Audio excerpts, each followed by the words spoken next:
Our goal when playing video games is fun, obviously.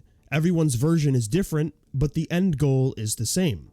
And I'm sure when you've been trying to do that, you've ran into this: someone cheating. Whether they know your location at all times, lock onto you and never miss, maybe both. It's just annoying, becoming increasingly worse in recent times, but not in the way you think. The aimbots and wall hacks, those are vanilla, and not even the topic of what we're going to delve into with this series. I'm sure you're aware at this point, but if you're not, there's actually levels to cheating. It's like an iceberg. Everyone just focuses on the aimbots and wall hacks because they're obvious to the common eye, when at this point, those aren't even the real problems anymore. We're going to unpeel this, focusing on one piece, not the show, at a time. Rather than sitting here focusing on the obvious blatant cheating, we're going to take the plunge under the iceberg and dig up the real problems for the many versions of cheating in gaming. When I'm talking about cheating today, I'm talking about this fucking thing. A tumor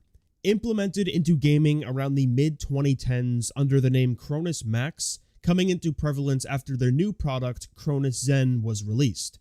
There's also another device called a Zim, which is something we will get to in a bit. And if you're a console player, you probably know what both of these things are and have seen them in numerous first-person shooter games, especially in certain games' ranked ladders. Or maybe you saw it without even knowing it. If you are not aware of what this thing is, it's education time of how these things actually function, because there are a lot of misconceptions of how they work and what their capabilities are. So there is an application you can download that requires you owning the device to actually look through. I went out and got myself one, then found out my controller is not compatible, so I can't even use it, but at least I can show what I would be able to activate on my Zen. I basically wasted like $80 to look at a screen here. After you download it, you can see how there are various packs that are pre-made, and others made for free by users of Cronus Zen. Plentiful amounts of games are here like Rainbow Six, Overwatch, Call of Duty, random forgotten or dead games like Rogue Company, Mortal Kombat is here, almost any game you could think of. For now, we are going to focus on Call of Duty for the Cronus Zen because that's the game it's most common in. As you can see when sifting through the dump, there are things like anti-recoil, which is the most contentious point I would say, others like some sticky aim hogwash, auto ADS helping with quick scoping, ADS spamming, auto drop shot, auto jump shotting, essentially giving said user a handicap, performing specific actions without their input. This device does not give you aimbot or wall hacks. Anyone who is spewing this is straight up lying to you or misinformed. So now with the brief understanding of how this thing works, you may be asking yourself, how is this worse than blatant hacks? Worse than aimbot, walls, whatever the cheats may be? Well, it's very simple. These are the complete opposite. They are not blatant. You see, if you play your favorite multiplayer game right now and run into an obvious hacker, they will get banned eventually. It may take more time than it should, but it will happen. When it comes to a device like this, how is one supposed to know if their opposition is cheating? Unless your eye is so keen and you know exactly what to look for, how are you gonna know? Seriously, like, it's a genuine question. In Call of Duty, abusing jumping and controlling recoil to the levels of the gun not moving is a skill you can genuinely learn. It takes a lot of time and practice, but it's 100% possible to do. The best of the best players can make any gun look like it has no recoil if they learn to master said pattern. The best of the best players can abuse movement to its maximum potential, getting around the map faster or utilizing it during gunfights. I'm obviously not saying you're going to be joining a CDL roster or dominating the world if you buy one. I'm just using a visual example. The point being is how you can buy this and just say, hey, let me plug in my good old cringe square into my console or PC and let the gun control itself with zero input from me. Let the device jump for me, let it drop shot for me. That sounds like a reasonable opportunity for some, getting any advantage they can, forcing you on the receiving end to question, is the person I'm going against actually good at the game, or are they cheating?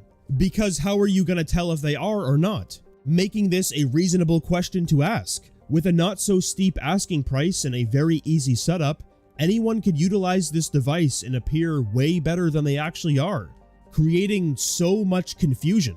The pot gets stirred even more when the player is already good at the game while also using a device of this nature, abusing the situation to the maximum, having a high level of game knowledge with the inclusion of a device essentially holding the player's hand, giving them an objective advantage over other players, creates a very jarring effect or questionable playing experience for the receiving end. This is the kind of stuff that makes conspiracy theorists go wild. Unfortunately, whether the users of Cronus Zen suffer from brain rot or what their exact psychological issue is remains to be answered, some of them persist on how using this thing is not cheating, which living in denial is a true move of the 21st century, because that doesn't even make any sense. If you are purchasing a device that is performing inputs for you, that is cheating. A device that lets a player use a mouse and keyboard with aim assist when the game doesn't natively allow you to do so, that is cheating. There isn't even a logical rebuttal one can make about that. That's straight up what this is. I honestly would love to hear one. What is the argument against the Cronus Zen not being cheating? It's giving you an objective advantage over the other players, assuming they aren't using it too. Where it's possible they are. These things are so common. Almost every time I check to see if they are in stock, they're not. As of recording this, every version of the Cronus Zen is out of stock on their site. People buy the shit out of these things just to perform better in Call of Duty public matches, which I don't get it. These motherfuckers aren't even playing in ranked using these things. It just doesn't make sense. Speaking of ranked, the Zim, which is the other device I mentioned earlier, is a mouse and keyboard adapter to console. It's slightly less popular, but still used in games like Rainbow Six, Overwatch, and probably Valorant now since that released on console a short while back. Where if you have ever played on the ranked ladders for one of these games, you are undoubtedly aware the top ends of those ladders, and I'm being generous, is like 90% keyboard and mouse with aim assist players. Which wouldn't be a problem if the input was natively allowed in those games, but it's not. You need to buy a Zim or a Cronus Zen to use it.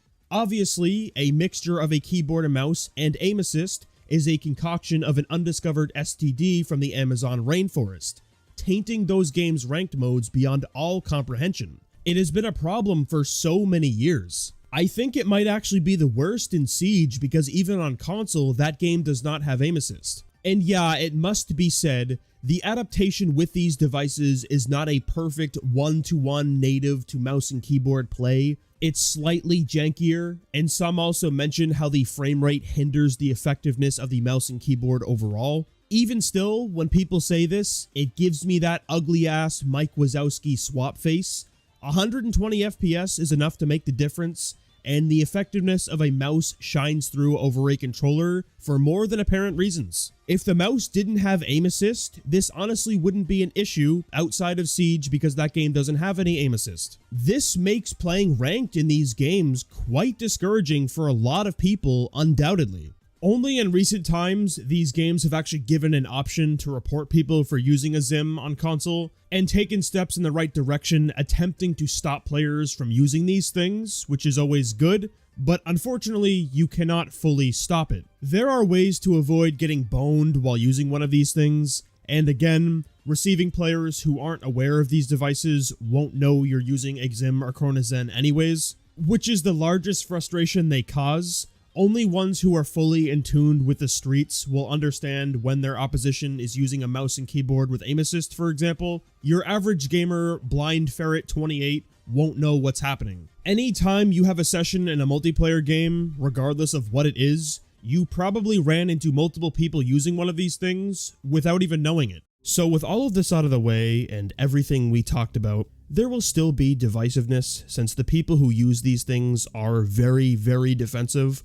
Why? I'm not entirely sure, but I wanted to be fair, seriously, and actually try to find threads defending a Cronus Zen publicly to see what they had to say. And after a bit of sifting, I found a thread here of people talking about it, with the OP sharing their experience with the Zen, and how the difference between using it and not was actually negligible for them, alluding to a point I made a little bit earlier, and it does need to be reiterated. You are not going to become the greatest player this world has ever seen overnight if you buy this. That just won't happen. You do need to have some ability to play the game for a Zen to work proper. Again, it's not an aimbot, nor does it give you wall hacks. The closest thing to an aimbot is the aim assist strength increase. And from research I've done, the reception on it varies from people complaining that it's dog shit, with others saying that you're getting aim assist times 10. Apparently it depends on the scripts used, how you personally adjust your values, requiring a lot of finagling to make it function the way players are told it does on the streets. When you get through the hurdle though and learn how to do it, most users claim it works very well, aiding them in gunfights by a noticeable amount. You can take that for what you will. I unfortunately now own one and can't even use it to speak from personal experiences, but the one thing that can be taken away for anyone who's never used a Zen is the undeniable fact how the recoil control is legitimate. Showcased by plentiful amounts of channels, and also every user of it, a Cronus Zen with proper values can completely remove recoil from your weapons. A skill set players do need to learn completely removed, giving you a sizable advantage over other players. Tracking players becomes astronomically easier since you never need to worry about controlling recoil on your weapons while doing so. Also, if you take a gun that's notoriously difficult to control, it can just be handled with ease because it has no recoil, which is cheating. And of course, the aim assist strength increase conversation is divisive amongst users, but if there are some users who do have success with it though, there's clearly something here. Any success is stronger than what you would have without it, right? Then you have the movement-based aspects that I mentioned earlier in the video, like auto drop shot, auto ADS, slide canceling, which can be helpful depending on the person, essentially being a handicap. The bottom line is, though, like, if you're buying a device that is playing a piece of the game for you, pressing buttons for you, performing actions for you, it should be quite obvious to how and why it is wrong. Should being the key word. Since again, there are people who get very defensive about zimming or using a Cronus Zen. One reason being, obviously, like their self-esteem resides in a video game because they don't have anything else in life. Yeah, sometimes the truth hurts, but why else would you actually purchase these unless it's out of dying curiosity or making content covering it? Like, honestly, it's pretty sad. Just play the fucking game and improve normally. Get a job and buy a PC if using a mouse is your preferred input. Like, I don't know. And two, it's argued back how you need to have some sort of skill to maximize the effectiveness of a Zen, or even using a mouse via Zim for that matter. And that's just a whole different can of worms that we'll get into a different day. You do need to learn how to play with a new device. You can't just pick up a controller or mouse and immediately have an advantage like so many people think. It's crazy, I know. In this case though, the mouse has aim assist on it, or in Rainbow Six Siege's case, there's zero aim assist on console, giving you a pretty clear advantage over others. And to be fair, there is a real vision to this argument. Unfortunately, it's just a bad faith one. You're just pretending there's no advantage when you make this rebuttal. Removing recoil completely is an advantage. If you are able to make your aim assist stronger, as some users claim, that's a pretty strong advantage over others who are not using it. A mouse with aim assist against a bunch of people using a thumbstick is a pretty clear advantage. This is the only genuine argument that can be made to how a Zen or Zim is not cheating. Outside of one little aspect about the Cronus Zen that isn't vomit inducing and actually pretty interesting, players are able to use their controller on different consoles. Like if you wanted to play with an Xbox controller on PlayStation as an example, you could do that, which is pretty cool. But obviously, none of these people are doing that. We've established at this point, people buy both a Zen and Zim with the intent to get an advantage over other players and cheat. Bringing us to the final question. Do these things ruin gaming? Some games ranked ladders with a Zim? Yes, it's almost undeniable. The players have just accepted it at this point and either play around it or just quit. Gaming as a whole though, I honestly wouldn't say so. Don't get me wrong, it is a big issue, but as we go through this series, you'll realize how it's much more than just the device alone for why cheating taints gaming to the levels it does. So saying these things ruin gaming specifically by itself is a bit of a stretch. Is it part of the problem? 100%. For now though, we'll leave it at that. As always, make sure to put your thoughts and opinions about these things in the comments below. Maybe if you could come up with a different rebuttal to why these things aren't cheating, that could be pretty interesting. Make sure to subscribe to the channel if you haven't already, and I hope to see you all again in the next video.